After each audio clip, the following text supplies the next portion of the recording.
I'll never forget the sting of cold water hitting my face, or the way my dad's eyes burned with something I couldn't name: anger, guilt, or maybe both. It was the moment I realized my family wasn't the one I thought I knew. And I'm still reeling, wondering if I was wrong to push for answers. I'm 22, the eldest of 3 siblings, and I've always been the responsible one. Growing up, it was me who made sure my younger brother, Jake, 19, and sister Lily, 16, got their homework done, ate something other than cereal for dinner, and didn't burn the house down when Mom and Dad worked late. My parents split when I was 10, and Mom got primary custody, but Dad was still around weekend visits, birthdays, the occasional awkward holiday. He'd always been distant, more like a coach than a dad, quick to criticize but slow to praise. Still, I thought we were okay. I thought I was doing everything right.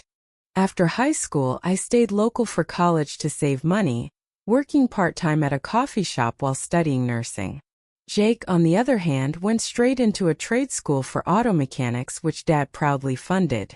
Lily's still in high school, dreaming of art school, and I've been her biggest cheerleader. Money's always been tight, but I've never complained. I pay my share of rent at Mom's place, chip in for groceries, and even cover Lily's art supplies when I can. I figured that's just what you do when you're family. Last month, everything changed. It was a humid Saturday afternoon, and I was at Dad's new house for his birthday barbecue. He'd remarried a couple of years ago to Karen, a sweet but quiet woman who mostly stayed out of our family drama. The backyard was buzzing: neighbors, Dad's coworkers, and a few of my cousins milling around with burgers and beers. Jake pulled up halfway through, grinning like he'd won the lottery, in a shiny red pickup truck. Brand new. I could practically smell the leather from across the yard. "Dad got me a car," Jake announced, tossing the keys in the air. Everyone cheered, and Dad clapped him on the back, beaming like he'd just invented fatherhood. I was happy for Jake. He'd been working hard, and a car made sense for his job. But something gnawed at me. I'd been saving for months to replace my clunky 2005 Honda, which broke down every other week. I hadn't asked Dad for help because I didn't want to seem ungrateful, but seeing Jake's truck stung. Why hadn't Dad ever offered me anything like that? The party went on, and I tried to shake it off. But then, as I was grabbing a soda from the cooler, Dad handed me an envelope. "For you," he said, his voice flat. I opened it, expecting maybe a card or some cash for his birthday gesture. Instead, it was a bill. A freaking rent bill for $300, with a note saying I owed it for staying over the last few times I'd visited. I'd slept on his couch twice in the past year, once after a late family dinner and once when my car wouldn't start. I was stunned. He'd never mentioned charging me before. I waited until the party died down, not wanting to make a scene. When it was just me, Dad, Karen, and Jake in the kitchen, I couldn't hold it in anymore. "Dad," I said, keeping my voice steady, "can I ask why Jake got a car, but I'm getting a bill for crashing on your couch?" The room went quiet. Jake froze, a chip halfway to his mouth. Karen looked at her feet. Dad's face hardened, and before I could blink, he grabbed a glass of water from the counter and threw it in my face. Cold liquid dripped down my shirt, and I gasped, more from shock than the chill. "You ungrateful little brat," he snapped. "You think you're entitled to my money? Jake earned that car. What have you done?" I stood there, dripping, my heart pounding. Jake mumbled something about needing to check on the grill and bolted. Karen started cleaning the counter like it was her life's mission. I wanted to scream, to cry, to throw the glass back at him, but all I could manage was, "I've been paying my own way since I was 16.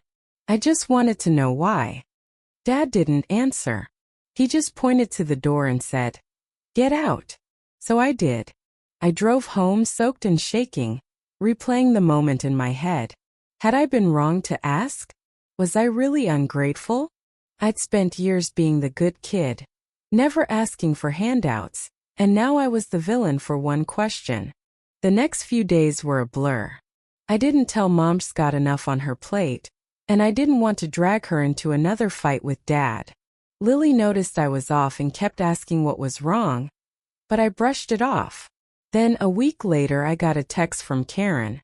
She asked to meet me at a diner, just the two of us. I almost said no, but something in her tone, nervous, almost desperate, made me agree. At the diner, Karen looked like she hadn't slept in days. She slid into the booth, clutching her coffee mug like a lifeline, and started talking. "I owe you an apology," she said. "I should have spoken up when your dad threw that water. It was wrong." I was caught off guard. Karen had never gotten involved before. Then she dropped the bombshell. "The car wasn't your dad's idea. It was mine." I stared at her, my fork frozen over my pancakes. She explained that she'd inherited some money from her late father a few months ago. She'd wanted to do something nice for Jake because she'd seen how hard he was working and how proud he was of his trade school grades. She'd bought the car with her own money, not Dad's, but let him take the credit because he'd been so excited to look good for Jake. The rent bill, though? That was all Dad. Karen had argued against it, but he insisted, saying I needed to learn responsibility. I didn't know whether to laugh or cry. All this time I thought Dad was playing favorites, but it wasn't even his money. And yet, he'd let me believe he'd chosen Jake over me. Karen reached across the table, her hand trembling. "I should have told you sooner," she said. "I didn't realize how much it hurt you until I saw your face that day." She paused, then added, "Your dad's not good at saying it, but he's proud of you. He just doesn't know how to show it." I wanted to believe her, but the water in my face, the bill, the years of feeling like I had to earn his approval, it all weighed too heavy. I thanked Karen for her honesty and left the diner, my head spinning. Part of me felt guilty for questioning Dad, but another part was furious. Why couldn't he just talk to me? Why did it take his wife to explain something so simple? When I got home, I finally told Lily everything.